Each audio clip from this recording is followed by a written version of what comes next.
Hi, this is Pixie Belle Cosplay reporting for Nerd Caliber, and I'm here with today Lucky Grimm Cosplay. And what are you cosplaying today? I am the Snow Queen from the Sakizo art book based off the East German Snow Queen legend. Now, Sakizo, I've heard, sorry if I said that wrong, I've heard many things about his artwork. Anything that you personally loved that inspired you to pull off this cosplay? I'm actually from Germany. I grew up there, and so the fact that I saw him do this great costume based off this legend that Elsa wished she was, I just had to. And Sakizos are known for having all the extras, the ruffles, and very scantily clad, and this is the first time I'd seen one done that was a full gown and completely covered and completely great for this time of year. It is very cold outside. Yes. Did you have anything to do with that? No. I did bring the cold weather down from Boston. Oh, okay. And how long did it take to make this beautiful costume? I started collecting materials about 6 months beforehand, and then the actual construction was about a month. All the lace was embroidered with my embroidery machine, and it takes a long time, so it was me sitting there at the DS watching an embroidery machine for a couple of hours a day. All the lace up here is hand crocheted. It was all just collecting these little things, but the actual construction is a little under a month. It turned out absolutely beautiful. I'm completely in awe right now of this. And let me ask you something, maybe a little too personal. What does your family think about you doing cosplay? Do they like it, not? Well, my first convention was in 1986. Oh, so you've been doing this for a very long time. My parents are huge nerds. My mom was a cosplayer. She was actually a Red Sonja cosplayer for a long time. And she still dresses like Flo from Progressive when she goes to Comic-Con. There was a very weird incident with the Dragon Con a couple of years ago, and I walked in a party and there were my parents. So my parents are really good. My mom's this weird stalkery wall of photos of all of my costumes up at work. I'm like, But my parents are super cool about it, and all the women in my family are seamstresses, so it's just one big thing that we all do. So did they have any part of getting you into cosplay, or did you get into it on your own? When I was younger, my mom made me costumes. I believe I was a Starfleet captain for about 7 Halloweens in a row. And I worked with my dad to make a working communicator that lit up and everything. It was one of the best childhood memories I have. But I definitely left it alone when I went to college and I went to grad school. And then I got back into it after grad school, and my mom's like, "You're on your own." And she was there to help me with a few things, but she's like, "You have to learn it on your own now because you're an adult." So how did you get the gemstones on this dress and all of the snowflakes? Well, all of these are set with tiny tweezers and a glue called gym glue.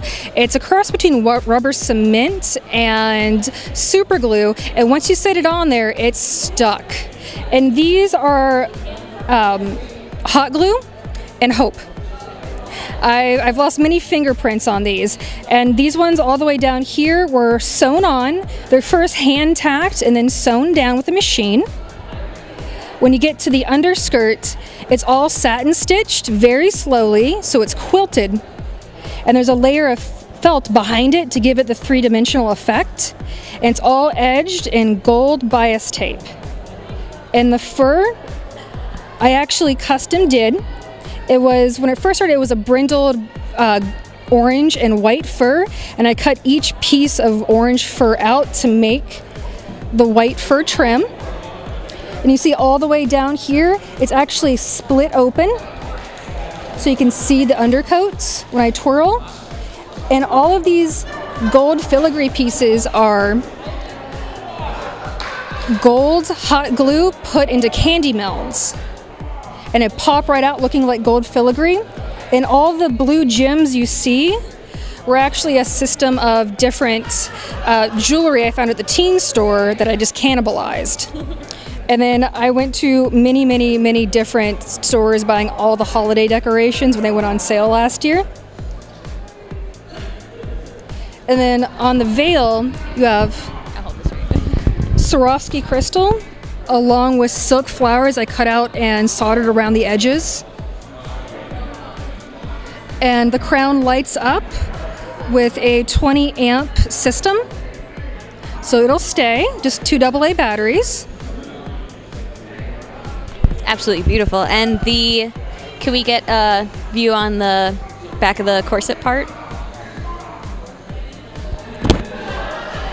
So, how long did the corset take, and what materials did you use for it? The whole bodice is one big corset. It's lined in a very lightweight polyester blend, and then there's a mid fabric called duck cloth, and it's water resistant, so when I sweat it won't come towards the outer decorative layer. And in that duck cloth mid layer is where all my boning is. I have 18 flat steel and 2 spiral steel, and they're a mid heft, so they're about 1/4 of an inch wide, and it's all connected with a modesty panel and then the lacing. Anything else?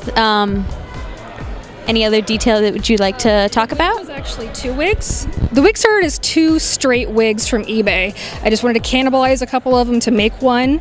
And what I did is I took the second wig and I cut out the whole skin top and then added it into the crown of the first wig. And then I rolled everything up in foam rollers and boiled the wig. And that's how you get the big bouncy curls. Did you go to school for costuming? No, I actually have a degree in forensic anthropology with a master's in folklore and forensic pathology. Okay, so that's extremely like possibly other end.